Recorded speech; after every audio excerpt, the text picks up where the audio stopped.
Hello everyone, and welcome to Divine Debut 11.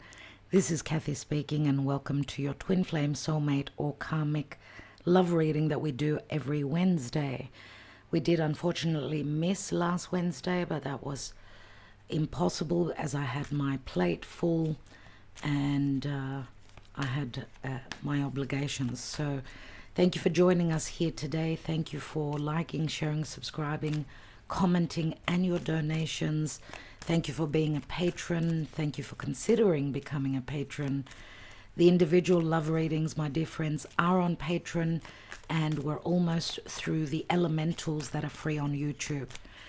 If you're interested in a personal reading, do reach out, and patrons do get a discount. So let's move forward. We're thinking about the person that we're hoping to manifest, the person that we've been waiting on, the person that's been out of bounds, or we're looking for a new love life. Oh my God. Hello,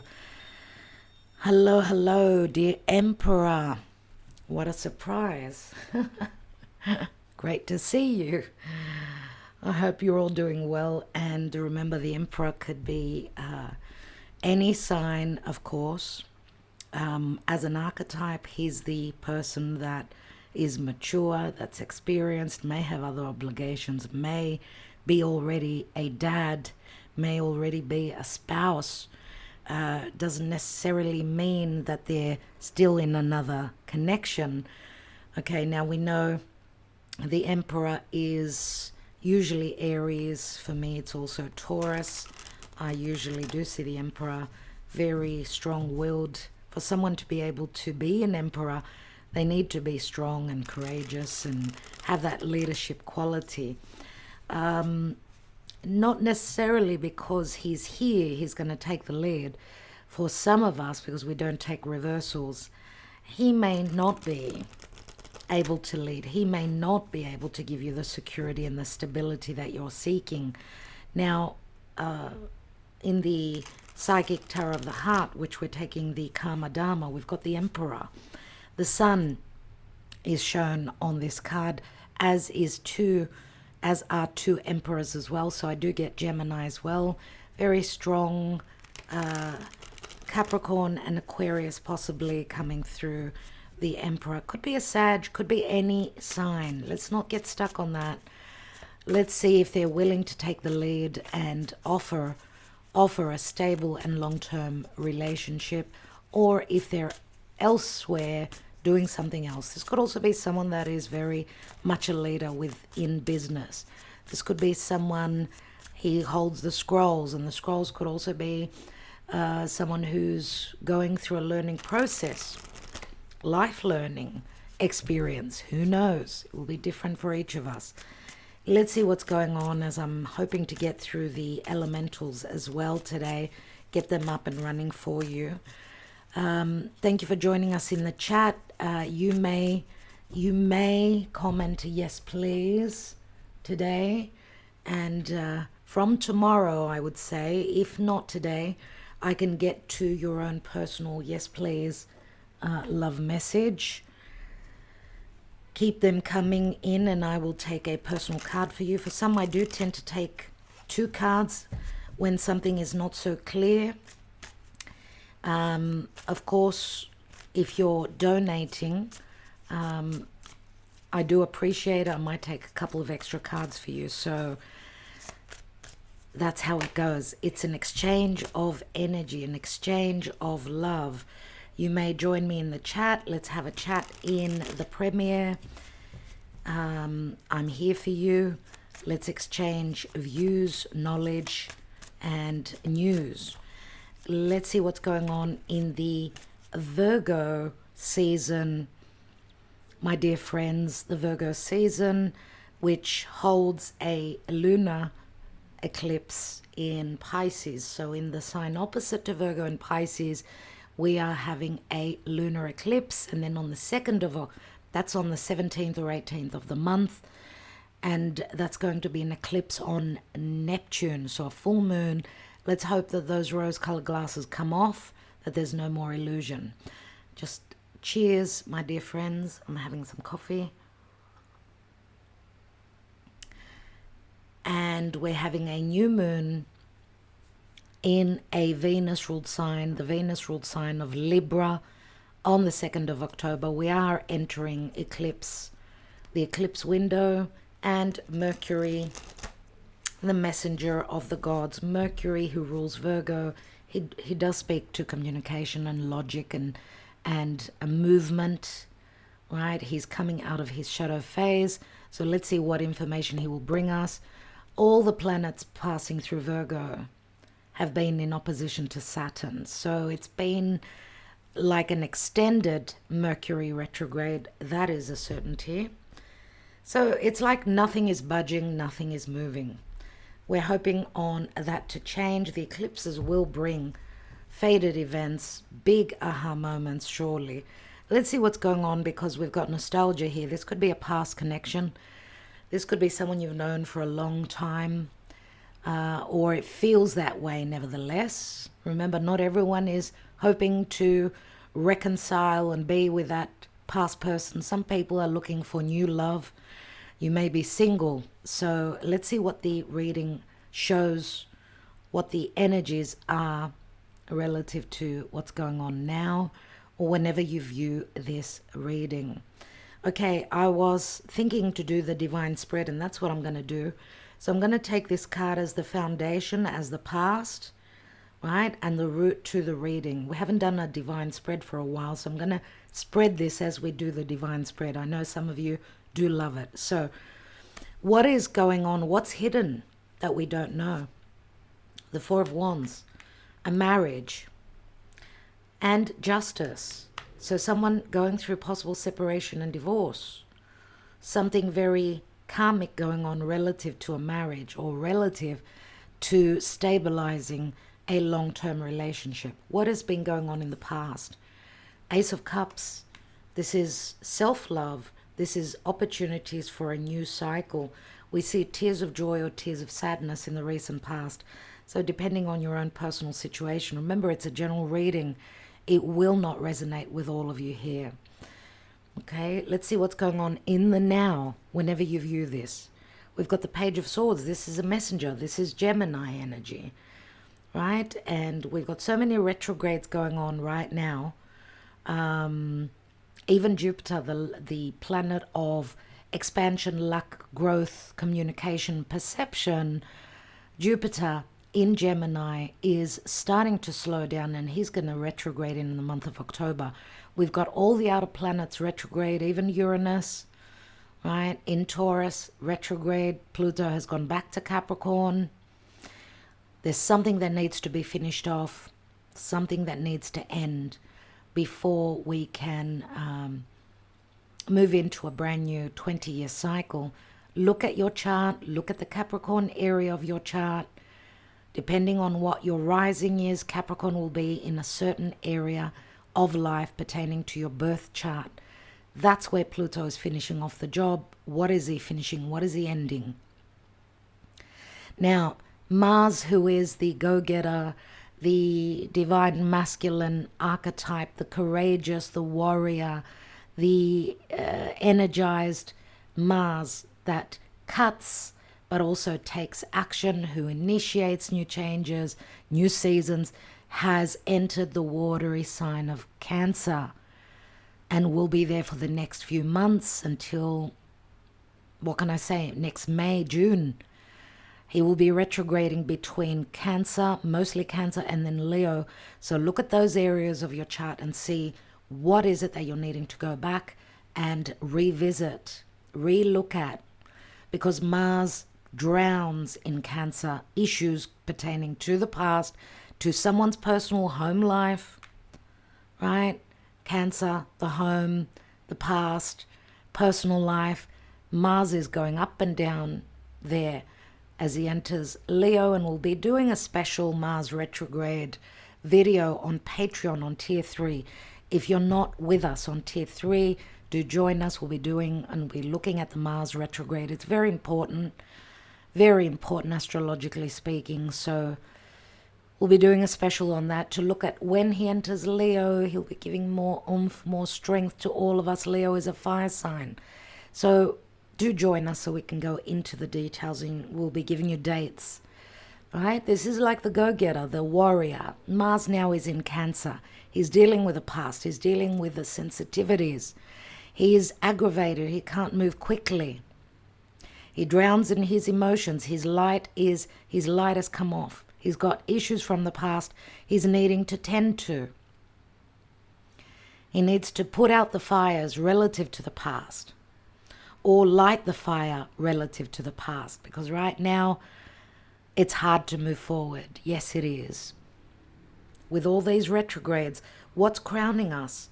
What is at the top of the chart? We've got at the top of the chart, well, it's like a horoscope spread. That's why I say the top of the chart. It's not the chart, it's the reading. So we've got the Knight of Swords, very Aquarian. Someone's thinking about a lot of communication, about cutting through the illusion, the deception, the misunderstandings, with Mercury retrograde through Virgo and Leo past few weeks. It's been really tough. It's been tough because Mercury is unclear, right, about visiting the past, visiting the past, and looking at matters of heart, looking at the inner child, which is Leo, looking to see if there's logic, and should I follow my heart, which is Leo? Will I have the confidence? Will I have the information to fight for this? To air my feelings, my heart, to show my feelings to the world. Someone is wanting, and this could also speak to legalities. We see he's at the edge of the cliff, so there's like cutting energies, cutting a sense of urgency to clear the air, to speak up, to be truthful, to detach, to rebel. Let's see what the action and the advice is. We've got the Queen of Swords and we've got the Knight of Swords. So we've got a fair bit of air crowning the reading, which is all about perception, logic, how we communicate. Queen of Swords is Libra. So maybe the Libran energy or the solar eclipse in Libra, because it will be very important because Venus is transiting through her home of Libra. But she's recently connected to the South Node. Juno, the asteroid of commitment and marriage, is with the South Node. Getting out of our comfort zone, which is the South Node. Have we been in relationships that haven't been equal and just and fair? And Venus, so this Venus Libra this season is a little bit different to the usual Venus in Libra. We know that Venus is in the sign of Libra, and Venus is the goddess of love, peace, but also war. And we could say also that Venus in Libra is a cardinal air sign, so it's got a lot to do with perception and speech and communication and justice, legalities. Venus in Libra is not exactly, but squaring over to Mars in Cancer, because Cancer is a cardinal water sign. We're talking about a new season. It's as though we're moving into a new season, but we've got a square aspect, which is a difficult aspect, between the lovers of the zodiac. Right? Now, Venus is in a very good aspect, also in a flowing trine aspect to Jupiter in air signs. So there is the possibility of the wisdom. There is the possibility of expansion and growth and luck right now. But will that be enough? Because the lovers are in competition. They need to get uncomfortable. And we need to also purge and let go of past grievances, past comfort zones, getting uncomfortable, looking towards the North Node in Aries. I should point that way, Aries on the rising. That's the collective future consciousness. And the ruling planet of Aries is in Cancer. So there are sensitivities. Instead of being ready to go to war, we need to see things more clearly. We need to clear the air. There's great possibilities of communication, finally, as Mercury will step into new degrees. And he's going to come up and oppose Saturn in the next few days, which is like we may have communication about what those blockages and what the law abides, what the law or the ruling is, because this could speak to a ruling, it can speak to a decision. We know that the Ace of Swords that the Queen of Swords holds is a double-edged sword. And remember that Libra is, because Libra is a dualistic sign, Libra can go back and forth like a seesaw, right? That's the downfall of Libra. Unable to decide, unable to clarify, to take on that north node, because it's for Venus on the south node, for Venus, for the warrior goddess, let's say. She's not quite the warrior goddess right now because she's the evening star relative to her synodic cycle, which says she's more romantic, she's more sensitive, she's more sacrificing, she's more spiritual, she's more of the, the higher, the more uplifted, elevated side to Venus, which is spiritual love, which is unconditional love. But she doesn't have the power really until next March. I think it's next March, when she's going to change and become the warrior goddess, the morning star Venus. So those of you that are on Patreon, we've done a special on the VSP, the Venus Star Point. We've explained all that. So if you're on tier 3, again, I'm going to say that's where that video is, that explanation of the archetype or the face of Venus at this time.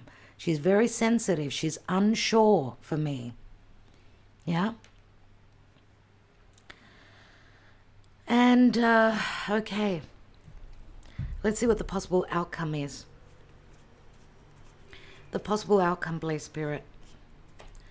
We've got the Death card, Scorpio, and Venus will be entering Scorpio, sometime in September. And it's like love is going, Venus is the goddess of love, right? Going into the underworld, going to see if there could be an ending of the poison, of the toxicity, of a cycle, and then the rebirth of Venus, as Venus will come up for air. She's visiting Pluto very soon. The underworld, right? Where there's a metamorphosis. She's in the darkness, right? She's in the darkness, and it's as though she will be taking off those layers of things that she's been carrying. Let's say she's going through a metamorphosis, taking off one layer at a time of that dead skin that she's been carrying where love is concerned. So there is an ending. I do see the Death card as a very positive omen. Scorpio season, well, when Virgo enters Scorpio as well, that could be a very, very important time for love. And that will be in a couple of weeks from now. So let's see how the divine, the astrological influences, the alignment of the stars, how they're affecting, whether they're helping or they're hindering. This is the divine portion here. We've got the Ten of Pentacles. We've got the Ten of Swords. Wow. And we've got the Strength card. So what Spirit is saying is that there's a huge ending. It could be a major cycle. It could be a past connection, a past marriage, a past commitment. We've got two tens that turn into aces. Ten of Pentacles is the marriage card. We see the Ten of Swords after the marriage card. So there's been betrayal. That's why we've got Justice. We've got Libra and we've got Scorpio. So it looks like the Venus in Libra and Venus in Scorpio, or even the next couple of months. So the Libra leading on to Scorpio time is going to be very, very important, as we do have the eclipses, right? And Spirit is saying, hold on, be strong, trust in your higher self, right? Be confident that this is about leadership. This is Leo. This is the heart. So Someone's needing to be extra strong, extra, very much the leader. Remember the lead. Leo is all about leadership.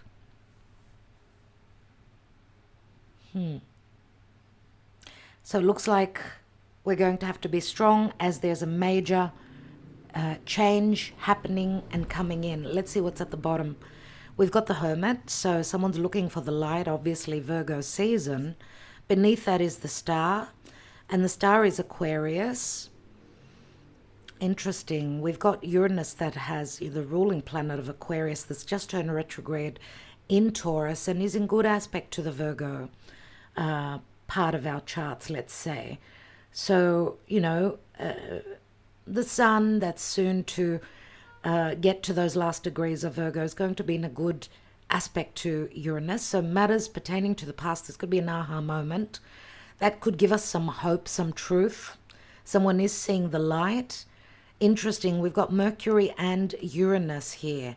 So we've got the lower octave of the mind and the higher octave of the mind. So seeing the practical little nitty bit of information, but also having the divine source ability to see from an elevated point of view what's really going on, right? So, and then Mercury at some point, Mercury will also come to trine over to Uranus. That could be a time of having the information, having the light. That would be in the second part of September, and coming up to that. Yeah, in a couple of weeks. It looks like in a couple of weeks. So since we're on the 11th of September today, which is a portal, right? It's a portal that is opening. And we're stepping into the eclipses, which are portals as well. And 11 is justice, remember.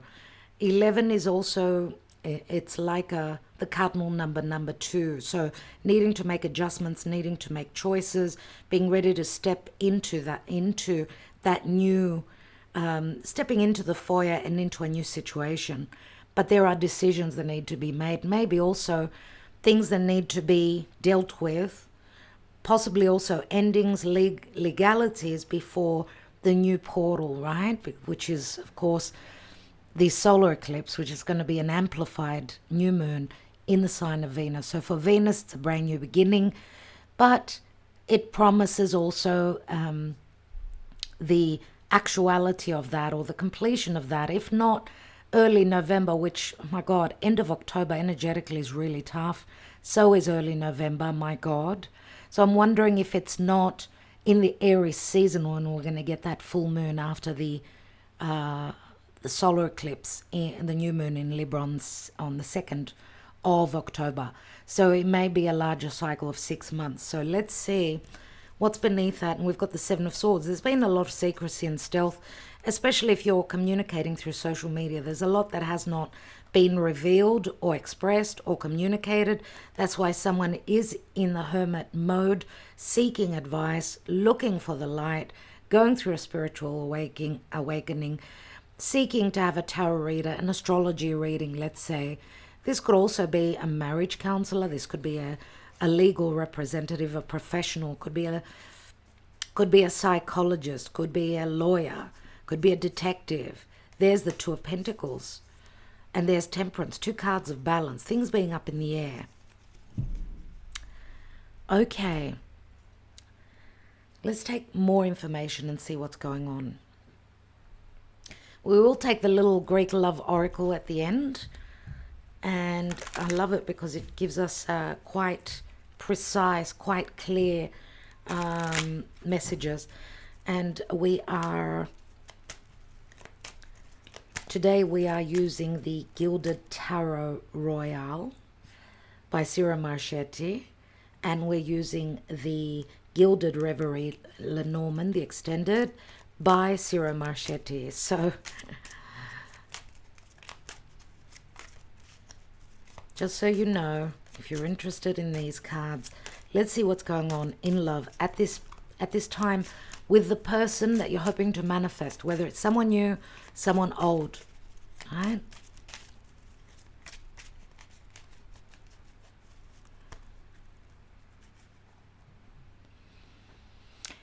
Interesting.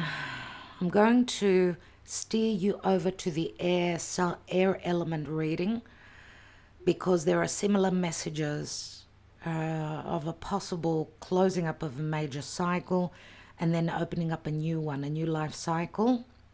Could be with an old relationship, could be just a chapter that's been tough and getting through it. For others of you, it's the ending of a marriage, of a long-term relationship, right? We did see infidelity in the air sign, air element reading. So I don't know if that's the case here, because the Ten of Swords is a card of betrayal. It's heaviness. It's very challenging indeed. It's the darkest before the dawn. But remember that these turn into aces. We've got another Ace of Cups here. So let's see what this speaks to, the Lenormand. We've got a very fiery, very passionate Venus. She wears Venus on her chest. She could be someone that's just very sexual, someone that's very much the go-getter, someone that is very creative, very attractive, very charismatic. Let's see. Doesn't have to be an air or a fire sign. I should say fire or air sign. She could be Libra. She could be Taurus, because she wears Venus. Or she's got a strong placement of Venus. So she's, let's say, she's, what's the word I'm looking for? She's Venusian. This is how she comes across. Wow. We've got the snake. The snake does speak to infidelity and third parties, but also possibly a deep desire to connect sexually with someone. This is the forbidden fruit. This is deception. This is wisdom, but also forbidden knowledge. Hopefully it will be wisdom, as we've got the eclipses ahead. Oh my goodness. Talk about secrecy, talk about stealth, talk about hidden agendas, talk about things coming to light, hopefully, and possibly also tact. These are power plays. I mean, look at the snake and how the snake is looking towards the fox. Unbelievable.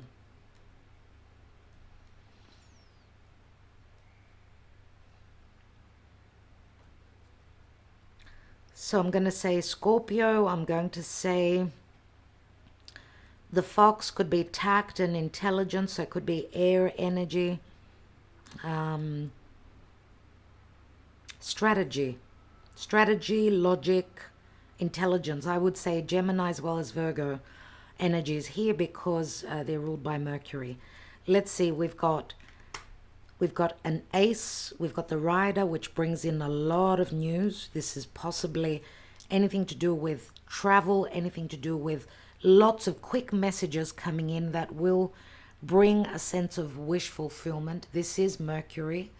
This could also speak to activity, energy, passion, movement. Lots of news coming in that will bring a transition. The ship is a very positive card. I think that there will be a lot of revelations. I do feel that there's competitive energies with the fox and the snake, because they're both very cunning, very tactful, very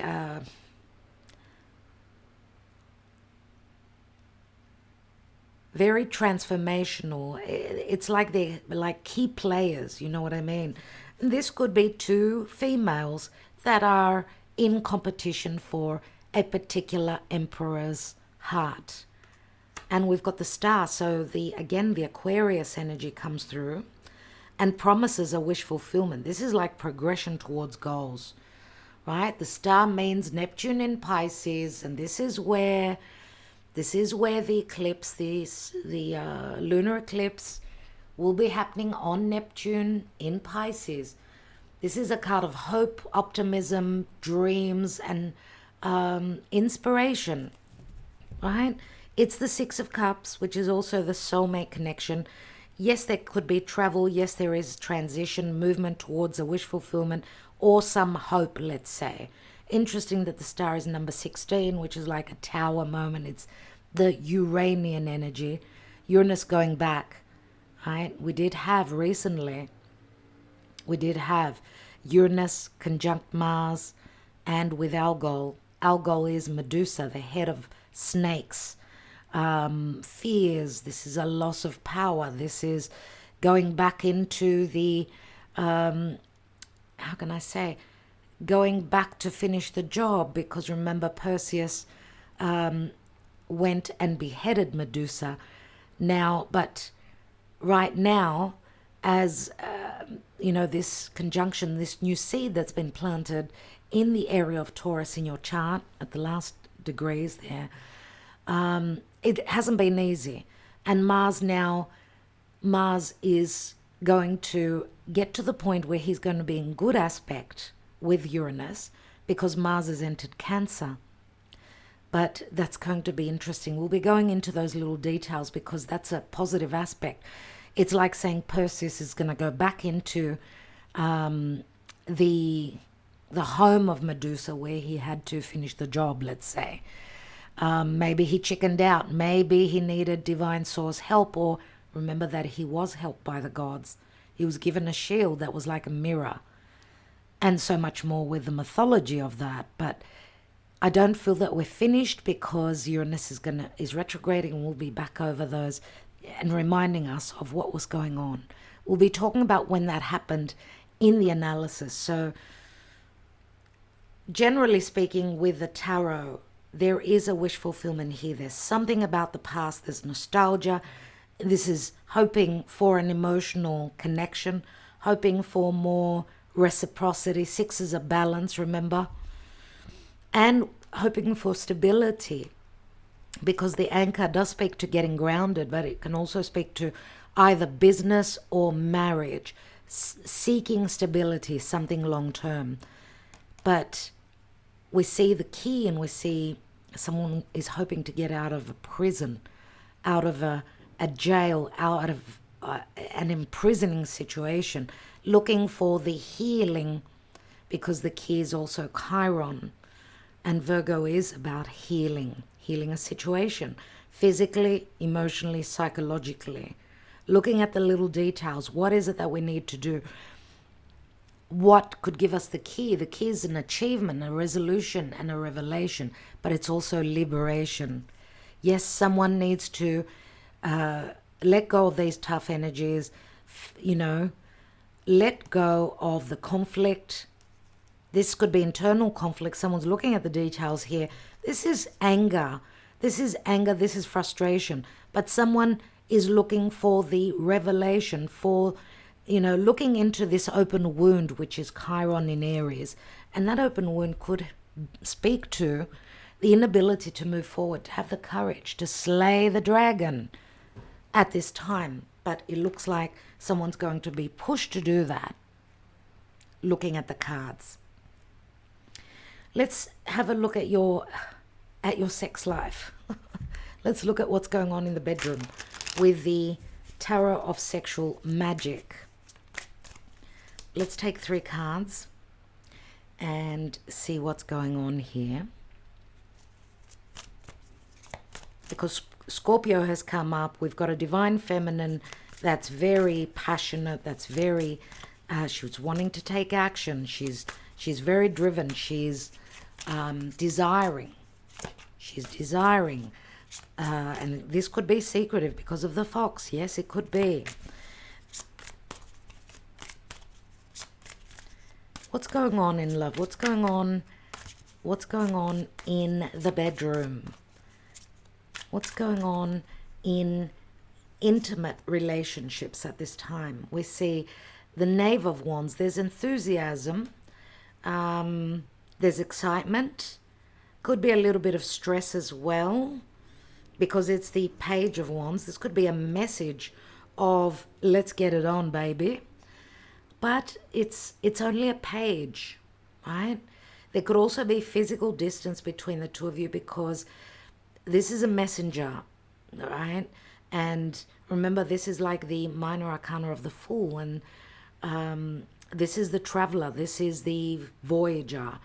He wants to go on that journey, but he's messaging first. So there could be some excitement, some possibility here. We've got the Chariot. which means movement, literal travel as well, possibly. So there could be excitement, many possibilities here, but it involves travel. And there's something to do with the house and the key. Now the Chariot, of course, is also, remember, above the Charioteer, we've got the stars. So someone's hoping for some communication, some understanding, some clarity before they can move forward, or someone's needing to trust that in the future they will reach that victory. And we've got the Empress, and the Empress, of course, is magnetism. She's very attractive. She's Venus, remember, and it is a number 3. And Venus, of course, she's the goddess of love. She is, remember, it's Taurus and Libra energies. So maybe I would say, I would not doubt that as Venus enters Scorpio, which is the house, it is the natural 8th house, and it does speak to intimacy, secrecy, things going on behind the scenes, so on and so forth.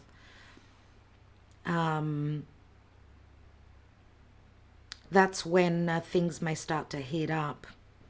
But in secrecy, I would say. So things going on behind the scenes. The Empress does speak to also pregnancy or just being patient. So maybe there is a necessity for patience. She's still sort of, remember, we've got the Emperor here. And we've got the Empress here. It's as though the Empress is, remember, she's more feminine, logically, right? Logically. It's the Emperor that she would expect to lead, even though she's sort of oozing with sexuality and like magnetizing and attracting her Emperor. She still needs to be patient. For those of you that will have action, right, do take precaution, because the Empress can speak to pregnancy. Let's see, and we've got the Strength card. Again, someone's holding back on their desires. Someone's needing time. Someone's maybe needs to know that they are worthy, or that they are good enough, or they are able. I mean, for me, and look at the illustration. We've got the Divine Feminine grabbing this wild boar by the horns, like grabbing the bull by the horns. So I get a sense of strength. I feel that the magnetism and the attraction from the Empress to the Emperor is very strong, even though she's sort of giving him the lead, you know what I mean? But in actual fact, I feel that it's the Divine Feminine that is putting her magic to work. Let's see what's beneath that. And we've got the Ten of Wands. Ten of Wands, heaviness, a heavy cycle coming to an end. Ten of Wands turns into the Ace, of this great sexual attraction here, but someone needs to wait.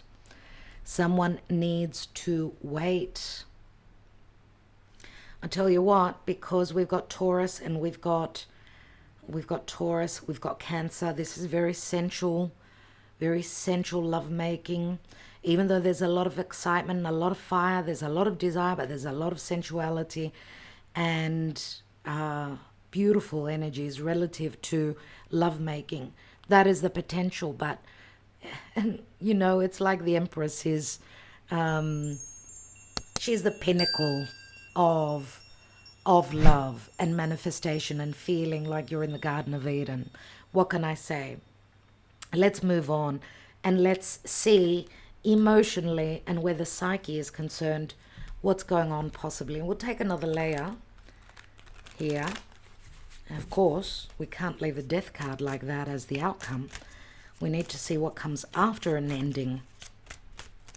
For some of you, yes, it could be an ending. It could be an actual ending at this time, waiting for your Emperor. They could be busy doing something else, which is dealing with others. Remember the Ten of Pentacles, the Ten of Swords in the divine position.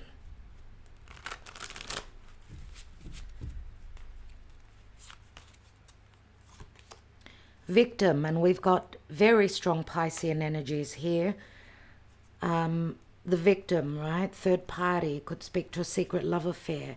Pisces is where the eclipse is happening. Something is culminating there. Someone sacrificed a lot, or someone is dealing with a lot of karma that they need to release. Shadow work is being done. Surely. This is very dark. And we've got the guiding light from the Hermit again. This is like seeing the light after. Remember how I said that the full moon's light that's reflected from the sun will go dim. That's when the shadow work possibly is happening. That's why we say with the eclipses, don't get out there, stay home, meditate. Don't get out there and don't watch the eclipse if you're able to visualize it in your own country. The light comes from within. But there's a moment of shadow work and darkness before the light. We've got the inner child, so there is a possibility, yes. This is heart matters, but this is also possibly someone being the victim because of their child or obligations to their children. We see a family unit here. We've got numbing. This is very painful. Someone trying to escape a situation, someone taking medicine, drinking, binging, trying to escape the pain. Now, these could also be issues coming up from the past, from someone's childhood, right? That would be Chiron, the open wound that, the collective wound of Chiron, which he was the open wound, but he's also the healer. Learning to deal with this wound, learning and becoming all the more wiser, learning how to heal this wound that we've been birthed with, that humanity right now is dealing with. And that's in Aries. That's in Aries. And it's retrograde. So we are going back to that open wound. And it can stem very far back in our lineage, in our heritage from our family, our childhood, right? Even past lifetimes, of course. There's the bound. The bound is Saturnian. We've got Neptune, we've got Saturn. This is like needing to see the truth, however hard it is, and trying to dissolve the boundaries. So someone's trying to get free. And the freedom is through looking at the truth, seeing the truth, looking at the truth, staring straight into the face of truth. There's going to be a compromise, and there's a possibility of big dreams. Now, the big dreams could be compromised at this time because there could be blockages, more karma that's needing to be worked through.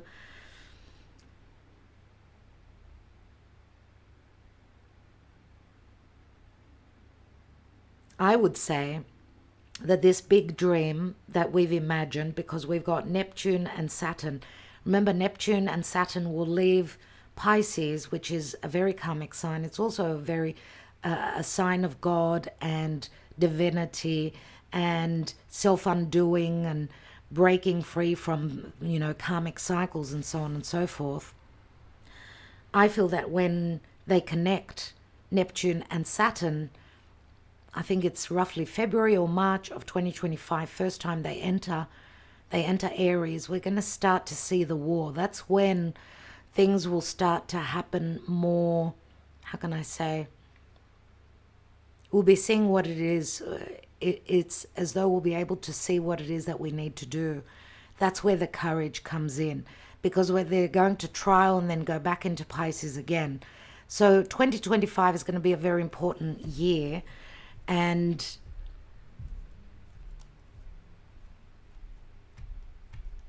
remember that Aries is where Aries is ruled by Mars, and Mars is the warrior. Mars is the lover. He was the partner of Venus, of course, and Mars is retrograde until roughly May,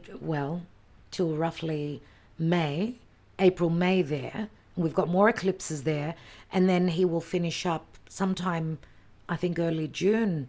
I don't remember the details off by heart, but we'll be talking about that again much more so.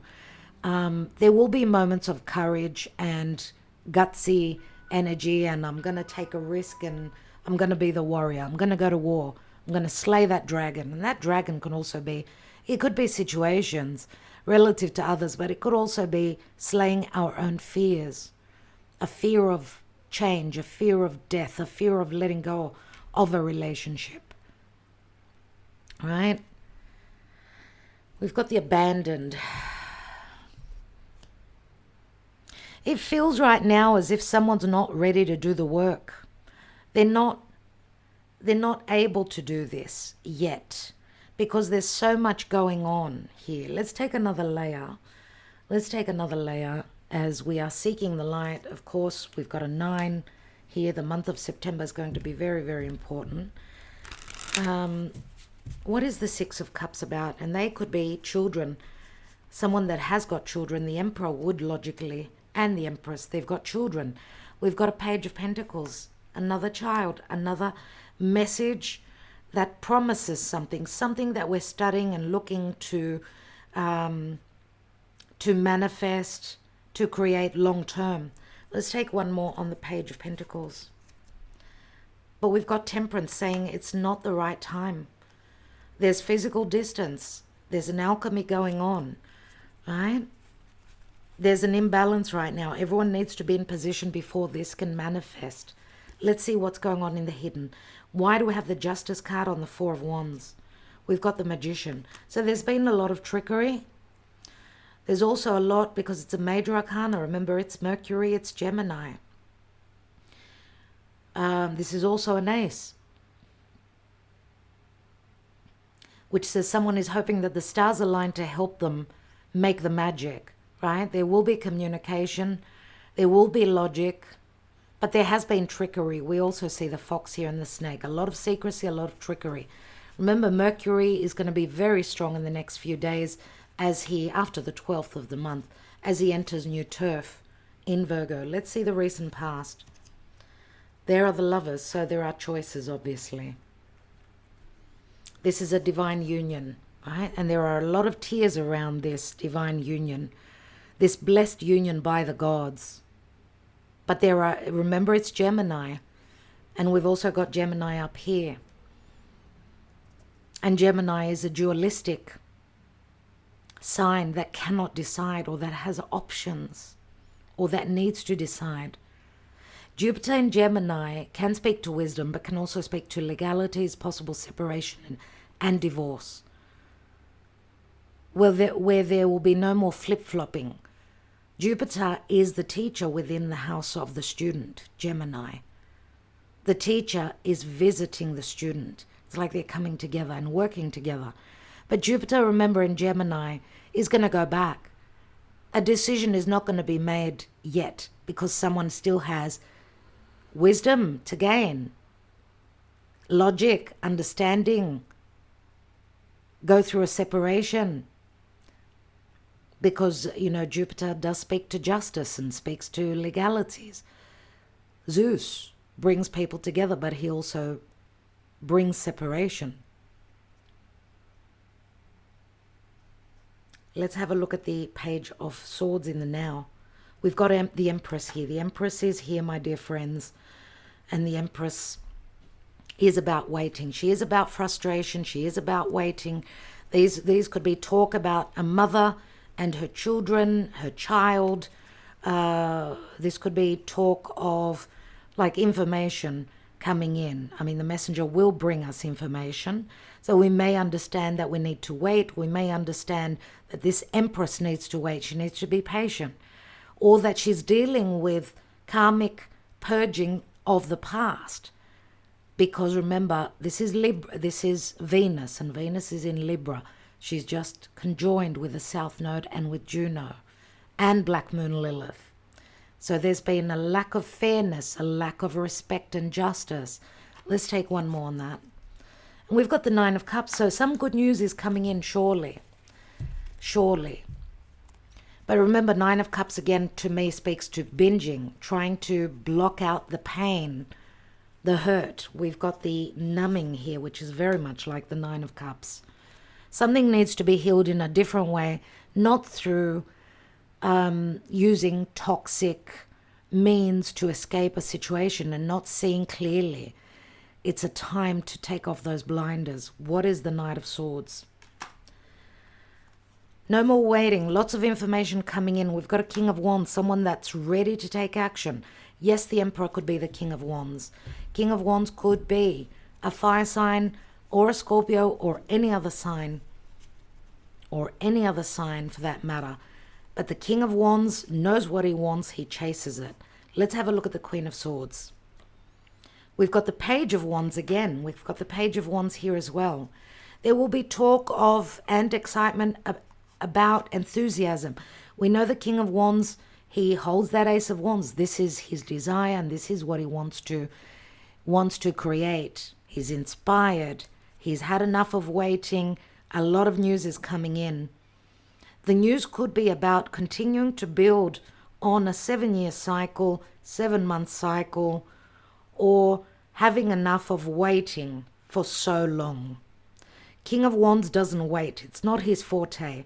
And we've got a Queen of Wands here, very similar, with this feminine that's showed up here. But we've also got a Queen of Swords here. Let's see. She may hold fire in her chart because the Page of Wands is on her. So let's take one more card and see. And we've got the Nine of Swords. It's as though she wants to take that leap of faith, but there's so much going on where the perception, where the information, where the details are concerned. There's fear about taking that leap of faith. There's fear of finding out the truth. There's a fear of letting go of someone's comfort zone. Her comfort zone, whoever this Queen of Swords is. She could be an ex. She could be. And let's look at the Death card, the outcome. We've got the Four of Cups. We've got the Three of Swords, my goodness. And we've got the Queen of Cups. Now,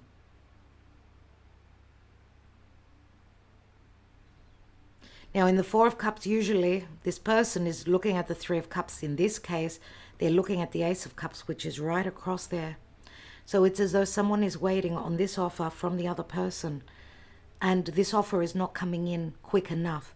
So we see at the end of the month that the Queen of Cups thinks that she's not going to be offered.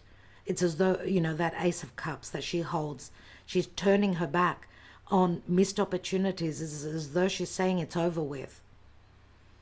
Because her King of Cups is nowhere to be seen here.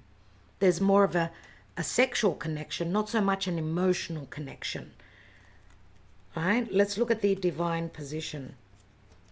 We've got the Nine of Wands, having gone through so much but still standing. Someone's fallen to their knees. It's very heavy right now. It's very, very hard. And we've got the Hierophant, so matters to do with family, traditions, religion is very burdensome for someone here. But the Hierophant, remember, is Taurus. Taurus is the most fixed sign of them all. And Uranus is bringing change to the area of Taurus, or to Taurian people. Uranus is bringing the rebellion, the enlightenment, the awareness. Not easily because he's retrograde. So where we haven't been able to make the changes ourselves, Uranus comes back and says, okay, the changes are being made by me. So therefore, tower moments. And that's never easy, of course. And we've got the Seven of Wands. But it also says that someone does have a position of strength, a position of help coming from spirit. Someone's working against the odds. And someone is going to be called to action. Now, right now, for me, the Seven of Wands is like someone saying, I've got other things to tend to right now, not available right now. That's what I'm getting. What's at the bottom? We've got the Ace of Pentacles. which is another opportunity. Let's look at the Magician. What is the hidden position in the Magician about? We've got the Star and we've got the Seven of Swords. So someone not being totally truthful. This is trickery. This is tact. Someone looking for an intelligent way, a logical way to overcome any obstacles, any rules and regulations that they're up against. So getting this certification for the Emperor is not an easy thing. And that's what I'm getting energetically, my dear friends, because we've still got the Bound card. There's a compromise where someone needs to be the fox, needs to have the tact before that big dream can come through. And again, I'm going to say Ace of Pentacles. This is something long-term, and it promises getting grounded, right, with the anchor, getting grounded, a possible new home, a possible long-term relationship that's on the cards, but it's not here yet. We've got the Knight of Cups, which goes back and forth. We have not seen the King of Cups. So the Divine Masculine needs to mature as they're dealing with their own demons. Let's have a look at the general energy, which is the Hermit, and the Hermit sees the Snake. The Snake is competition. It's the other woman. We've got Eight of Wands, so there will be a lot of communication and movement when the light comes in, right? When the understanding comes in, when the light comes in. And that will more than likely be in the Virgo season. One more on that Eight of Wands. And we've got the High Priestess. Trust your intuition, everyone. There is the other woman. There is the third party. We've got the Queen of Cups here as well. Someone that's very spiritual. Right? Someone that is sacrificing and giving, but has been dealing with trickery and illusions and sacrifice and having been the victim as well. So it's quite a heavy reading today, I'm going to say.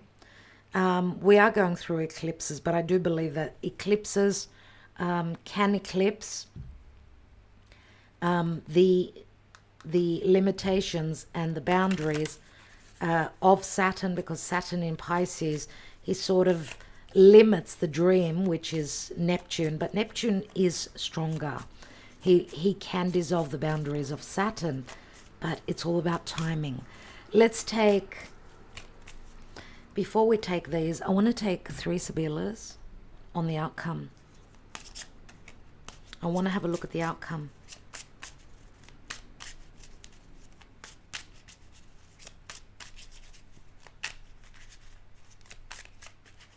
So we see the Divine Masculine coming through as more sexual and the Divine Feminine being more motherly, more emotional.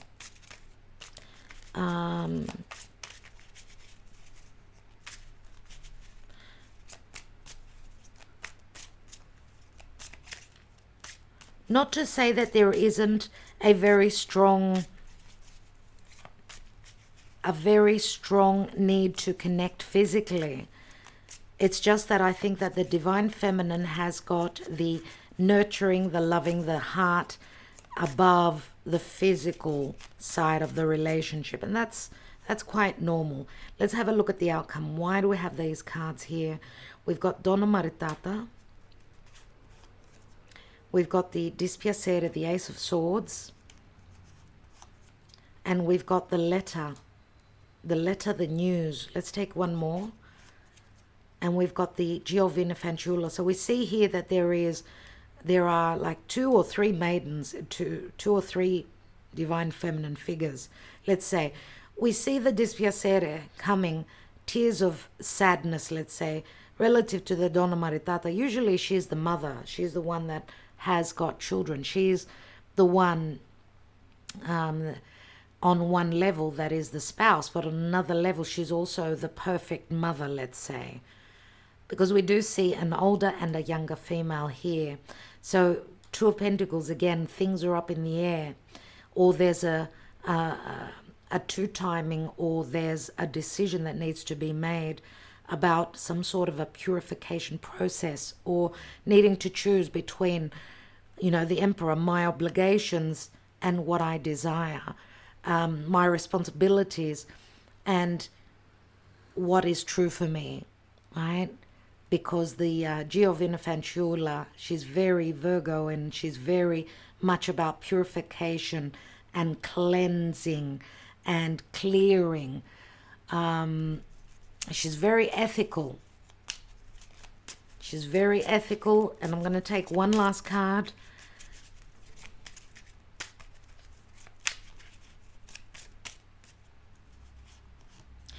With the death card here, there's a death process and a purification going on. The promise is the Ten of Cups, which says it's something that is unchanging. Now, of course, Ten of Cups can also speak to the ending of a happy family cycle, the ending of that period, because it turns into the Ace of Cups. Tens do, right? So we've got a Ten of Pentacles here as well, the outsider and the thief that enters into a home. So it does speak to third parties very strongly, everyone.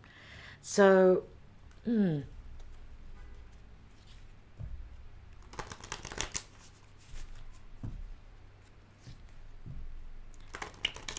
transition is promised. A new cycle is promised. But there's a lot that needs to still be cleared out. We've got the Two of Cups, and the Knight of Cups sits on the Two of Cups. So this is not to say that there isn't love, that there isn't an emotional bond and an emotional connection. It's just that the divine masculine sees things from a different viewpoint than what the divine feminine. And remember that the Emperor needs to take the lead. Did we read that for you? I don't think we did. Let's have a look here. What's going on in the now? We've got the safe. We've got the children, like the soulmate, the Six of Cups. We've got the thief that's getting away. Third parties. It's the Seven of Swords. So there's still going to be trickery or tact. It needs to be tact and diplomacy and intelligence. Remember, Libra is diplomacy, but also like a seesaw, not being able to make up our minds, let's say, where love is concerned. We've got a lot to do with, you know, stability. This is earth. So it speaks to riches, security in love. Money could also play a major, major role. The past says, obviously, there's been financial loss or a loss of security where love is concerned. Maybe this was someone securing their life through a marriage pertaining to the financial aspect of it. Not for the right reasons, I'm going to say. Here we've got a soulmate connection. Children are also in the picture. Okay, this could also speak to friendship. So some of you may keep a friendship with a particular soulmate. But we also see third parties, and one person is the odd one out, doesn't fit into the role, into the mold, right? Does not fit in, right? This is the outsider. This is someone that's different, that's very different to traditions. And we see here that the thief leaves the home. Someone's trying to get away. There are third parties. There's a lot of worry. It's the Seven of Swords. It's very much about tact. Someone trying to escape or let go or move away from conflict and finish up with legalities. There's the snake, which is the forbidden fruit. The news is going to be sudden. It's going to be shocking. Can be surprising. Right? This does speak to temptation, the enemy's secrets, traps, and pitfalls. So that's what's showing up. And I don't like to give false hope to people when I see that the energies are very, very challenging right now. I don't see something wow wow factors happening right now, my dear friends. It's just the way it is. Let's take the love messages, and before we take that, I just want to quickly read the Emperor, number 4. Guide, prioritize, act, structure, effort, and reason. In matters of the heart, the energy of this card can both help and hinder. Examine the role that you play in your relationships. Do you take the lead and guide the direction of the relationship, or do you follow the other person? If you lead, are you forcing your will on the other person? If you follow, are your own needs being met? A solid relationship involves give and take, lead and follow. There has to be an even exchange of energy, and this is true for all relationships. This card reminds you to guide, not dominate. This card focuses on the intellectual rather than the emotional side of relationships. How is the relationship serving those involved? If a relationship is to be healthy and strong, everyone's needs must be met. There has to be sufficient structure and order so that each person knows their boundaries, knows the boundaries. Each person must make the relationship a priority and put effort into making it strong. And finally, the decisions made in and about the relationship must be based on sound reasoning rather than pure ego. If you're looking for a romantic relationship, are you actively searching for a romantic relationship? I'm reading the same sentence. If you're looking for a romantic relationship, are you actively searching, or are you hoping someone will simply show up in your life?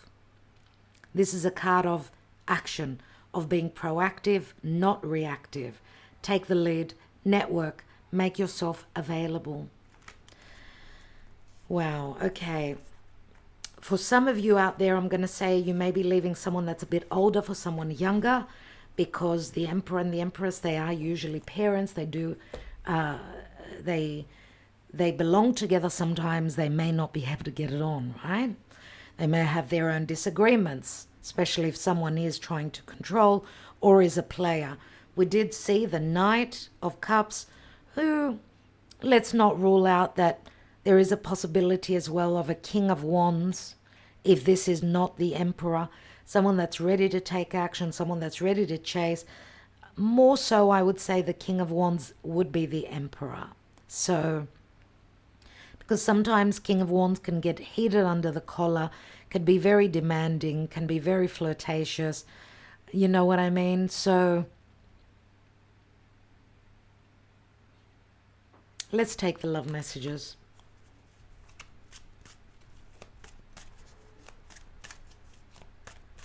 If you've received these same messages before, then there's something in this reading for you. And remember, this was the divine spread. We took quite a few cards here.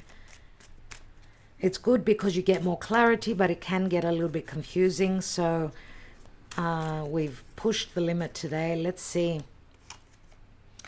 Open your heart and talk truthfully to me. Talk to me.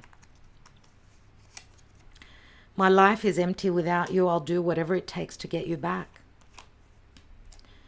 You're my other half. I feel it. Please forget me. It was a mistake. Are you the one?